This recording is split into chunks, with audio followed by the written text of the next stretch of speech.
سلام دوستان عزیز، میرسیم به بخش دیگه از درس های ما.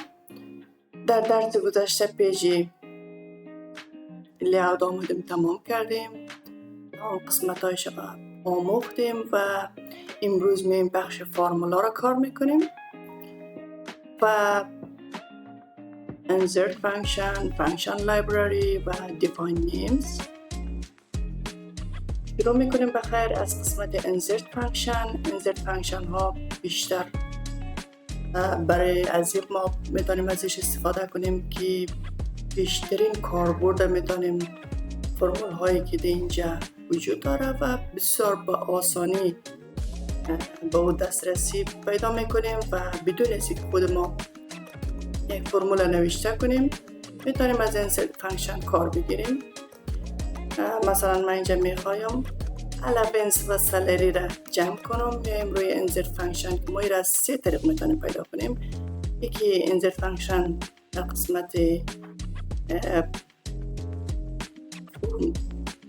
فارمولا بار نیز هست که از اینجا شما میتونید بدون از اینکه بیاین به تب فارمولا از این قسمت میتونید از insert function کار بگیرین و یا هم میاین از قسمت فارمولا اینجا از insert function کار میگیرین و در این قسمت نوشته میکنم. مثلا فرض کنین که من فرمول سم میخوایم ازش استفاده کنم و در این قسمت سم نوشته میکنم و گو میگم.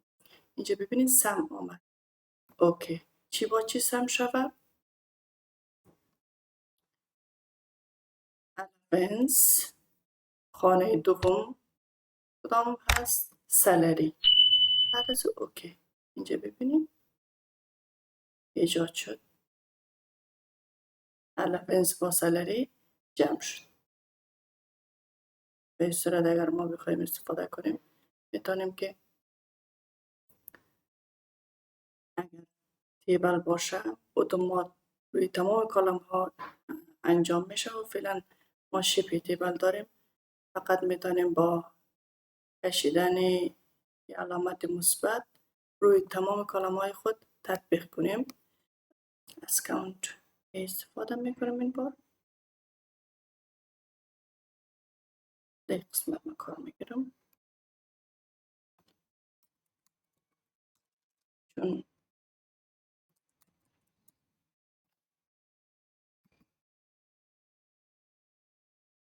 از کانت ای برای متن کار گرفته میتونیم دوستان، چون کانت فقط برای اعداد است، حساب کردن اعداد.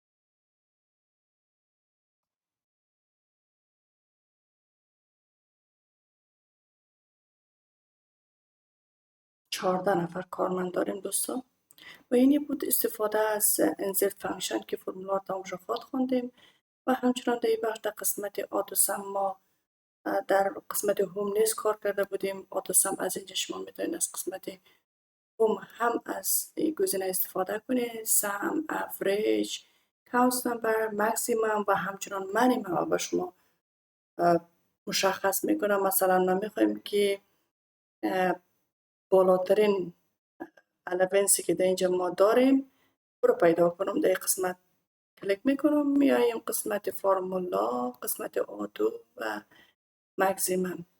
ببینید مکسیمم ما 2500 هست. میتونین که مکسیمم از اینجا ما میتونیم فرض کنین من اینجا این خانه رو انتخاب میکنم، میایم روی مکسیمم و در قسمت انتخابش میکنم. بعد از اینتر ببینید 2500 اینجا با ما نشون میده که بالاترین allowance ما هست تا یک کالم.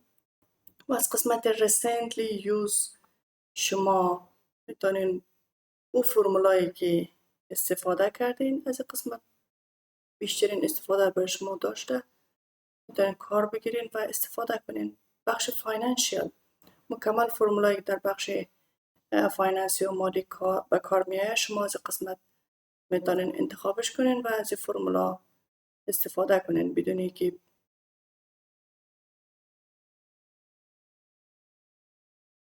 نیاز باشه که خودتان فرمولا تایپ کنین. از قسمت لاجیکل بیشتر در بخش فرمولای هسته که شما از اینجا میتونین شرطی بودن یک موضوع را مشخص کنین. مثلا اگر کارمندای ما که معلم هست و معاششان بین 25 تا 30,000 هست، برای ما مشخص که از اف کار میگیرین یا از نات کار میگیرین یا از او کار میگیرین. ترو فالس هست، اند هست. این فرمولا رو ما در یک درس جداگانه تدریس خود کردیم و اونجا خود یاد گرفتیم که چطور از فرمولا استفاده میشه. بخش تکست بیشتر سر کار با تکست داره که شما میتونین که از قسمت متن خود منظم بسازین یا تمامش بزرگ بسازین و یا هم همش کوچیک بسازین. بخش دیدن تایم برای تاریخ تعیین شده که میتونین تاریخ امروز خود پیدا کنین و یا هم یک تاریخ میخواین درج کنین. از این قسمت کار گرفته میتونین. بخش بکاپ اند رفرنس به شما اجازه میده که میتونین از در پیدا کردن متن ها از قسمت کار بگیرین و همچنان روها، کالم ها و بعضی فرمولای دیگه نیز داره. بخش متن ریاضی هسته که بیشتر افراد که سر و کار با بخش ریاضیات داره و رشتهشان ریاضی هست از این بخش دوستا کار گرفته میتونه. و همچنان مور فانکشن داریم، فانکشن های بیشتری هسته، استاتستیکال، انجینیرینگ، کیوب، انفورمیشن. تمام از ما بخش وب که افراد نظر به کارکرد خود از این قسمت ها میتونه کار بگیره. و دوستا بیایم در قسمت define names. define names معمولا بر نامگذاری کلام ها و جدول ما به کار میره که ما میخوایم بیشتر با آسانی کار خود از این بخش کار گرفته میتونیم. مثلا من نامگذاری میکنم بخش allowance از قسمت define names. ببینید با مجرد که روی allowance کلیک کردم اینجا میگه نمیش allowance است. بله و میگم به می نام ما میخوایم ثبت باشه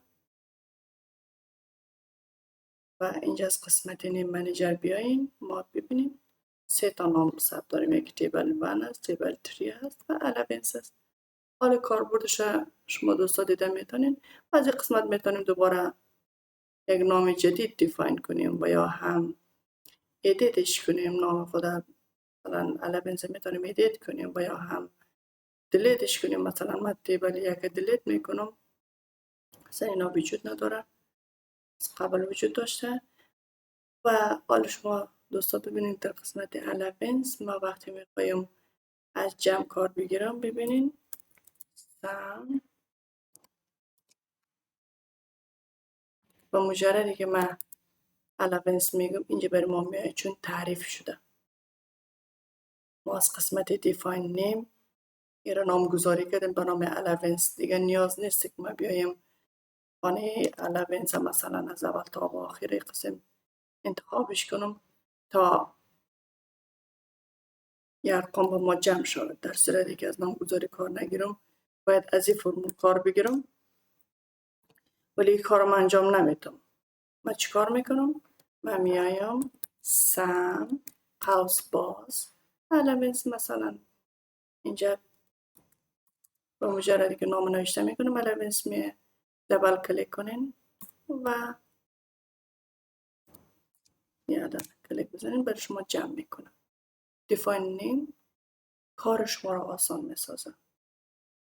و از قسمت یوز فرمولا شما میتونین که هم او کالمایی که برش نامگذاری کردین نامش در قسمت با شما ظاهر شده و زمانی که از یک فرمول کار میکنین از فرمول جمع یا ایف یا کاونت بدون از که بخواین خودتان نوشته کنین میتونین از قسمت مثلا من بخوایم از قسمت در قسمت از سم استفاده کنم و بدون از که نام نوشته کنم میایم در قسمت یوز فرمولا allowance و هم این کالم انتخاب میکنم انتر میزنم و با ما جمع میکنم. create from selection و ما میتونیم به صورت اتوماتیک یک لیستی از نام ها را، لیستی از اعداد انتخاب کنیم. ببینین به این شکل وقت ما لیست انتخاب از قسمتی create a selection top to رو left column bottom بله اوکی. فعلا این بر ما انتخاب شده و در قسمت نیم منیجر وقتی بیاین ببینید سالری نیز اضافه شد و برای جمع کردن شما اینجا ببینید ما در این کالم جمع میکنم مساوی سم میایین در قسمت یوز فارمولا allowance و همچنان سالری. ببینید هر دو کالم بر ما شما جمع کرد و کارکرد شبیه با قسمت define name است. دوستان عزیز این بود درس امروز ما. کوشش کنین که در زندگی خود برای یادگیری حتما زمان را اختصاص بدین و اگر درس ها را مرتب دنبال کنین من مطمئن هستم که تمام مشکلات و مواردی که نیاز است یاد بگیرین و بیاموزین و حلش بسازین با تعقیب کردن منظم هر روز درس های چینل ما میتونین که پروگرام هایی که در اینجا تدریس میشه عالی یاد بگیرین. تشکر.